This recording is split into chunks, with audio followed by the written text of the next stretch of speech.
قرآن مجید کا دوسرا پارہ آپ اٹھائیے، سورۃ البقرہ میں اللہ نے فرمایا شہر رمضان الذی انزل فیہ القرآن، رمضان کے مہینے میں قرآن اترا ہے، اور اسی مہینے کے اندر ایک رات ہے جسے ہم اور آپ لیلۃ القدر کہتے ہیں، یا اپنی اردو زبان میں ہم شب قدر کہتے ہیں۔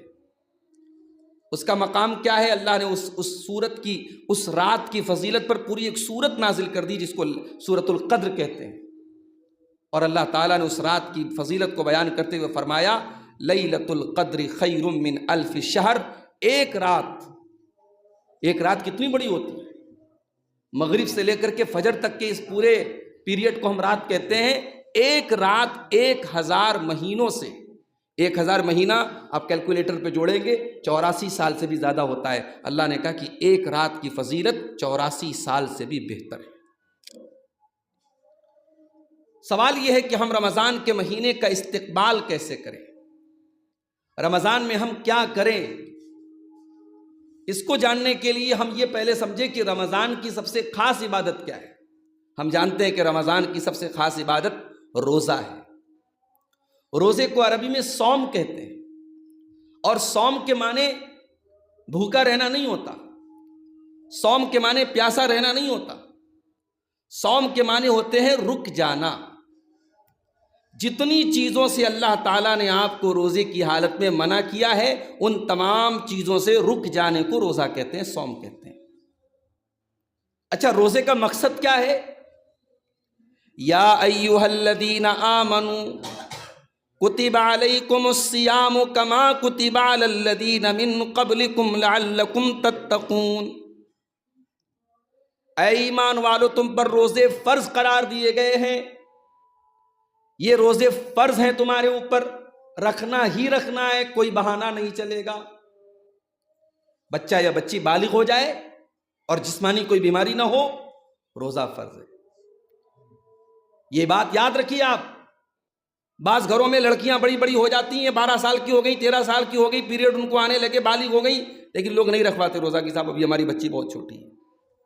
بالغ ہے اگر لڑکی، بالغ ہے اگر لڑکا، لڑکے کے بالغ ہونے کی نشانی مچھ کے بال آ جائیں، زیر ناپ بال آ جائیں، بالغ ہو گیا وہ۔ لڑکی کی بلوغت کی نشانی اس کے پیریڈ شروع ہو جائیں۔ بالغ ہے اگر لڑکا اور لڑکی تو اس کے اوپر روزہ فرض ہے۔ اب یہ روزہ کیوں فرض کیا اللہ نے؟ فرمایا کما کتب علی الذین من قبلکم۔ یہ روزہ کوئی نئی عبادت نہیں ہے مسلمانوں، یہ مت سمجھو کہ تمہارے اوپر پہلی مرتبہ روزہ فرض ہو رہا ہے، تم سے پہلے کی امتوں پر بھی روزہ فرض تھا۔ مقصد کیا ہے؟ لعلکم تتقون، تاکہ تم متقی بن جاؤ۔ روزہ ہمیں متقی بناتا ہے۔ اس لیے جب رمضان ختم ہو جائے تو اپنے آپ کو ہم ٹٹولیں اور جانچیں کہ ہمارا تقویٰ بڑھا کہ نہیں بڑھا، اپنی آنکھوں پر کنٹرول کرنا ہم نے سیکھا کہ نہیں سیکھا، اپنی زبان پر کنٹرول کرنا ہم نے سیکھا کہ نہیں سیکھا۔ اگر رمضان ختم ہوتے ہی جو انسان مسجد میں آ کے لائن لگاتا تھا اب سینما ہال اور تھیٹر میں جا کے لائن لگا رہا ہے، اس کا مطلب اس نے تقویٰ نہیں سیکھا۔ رمضان میں 14-15 گھنٹے بھوکا رہنے والا انسان رمضان ختم ہوتے ہی جا کے شراب پینے لگا، اس کا مطلب اس نے تقویٰ نہیں سیکھا۔ رمضان میں 15 گھنٹے اللہ کے حکم پر کھانا پانی اور بیوی کو چھوڑنے والا انسان رمضان ختم ہوتے ہی ناچ گانے میں لگ گیا، حرام کاموں میں لگ گیا، اس کا مطلب اس نے روزے کو سمجھا ہی نہیں، اس نے رمضان کو سمجھا ہی نہیں۔ لعلکم تتقون، رمضان تمہیں تقویٰ کا سبق دیتا ہے میرے بھائی۔ آپ جانتے ہیں جب انسان بھوکا پیاسا ہوتا ہے، جب اس کا معدہ خالی ہوتا ہے، جب اس کا پیٹ خالی ہوتا ہے تو اس کے مزاج میں چڑچڑاہٹ پیدا ہو جاتی ہے، انسان ذرا ذرا سی بات پہ الجھنے لگتا ہے، بحث کرنے لگتا ہے۔ اب یہاں پہ شریعت آپ کو کیا حکم دے رہی ہے؟ آپ روزے کی حالت میں اور زیادہ اپنے آپ کو بچا کے رکھیے۔ اگر آپ کو کوئی گالی دے، آپ کو کوئی برا بھلا کہے، آپ بھوکے ہیں، آپ کا دماغ خراب ہے، آپ کا ٹیمپر ہائی ہو رہا ہے، تب بھی آپ کو اپنے آپ کو کنٹرول کرنا ہے۔ اللہ کے نبی نے فرمایا تم میں سے جو انسان روزہ رکھے فلا یرفس ولا یسخب، نہ تو کوئی گندی بات منہ سے نکالے، نہ شور شرابہ کرے، نہ کسی سے لڑائی کرے، نہ جھگڑا کرے۔ اگر کوئی اس سے لڑائی کرے تو وہ کہہ دے میں روزہ ہوں۔ اس کا مطلب یہ ہوا کہ رمضان کا یہ دوسرا سبق ہے۔ رمضان ہمیں اپنے آپ کو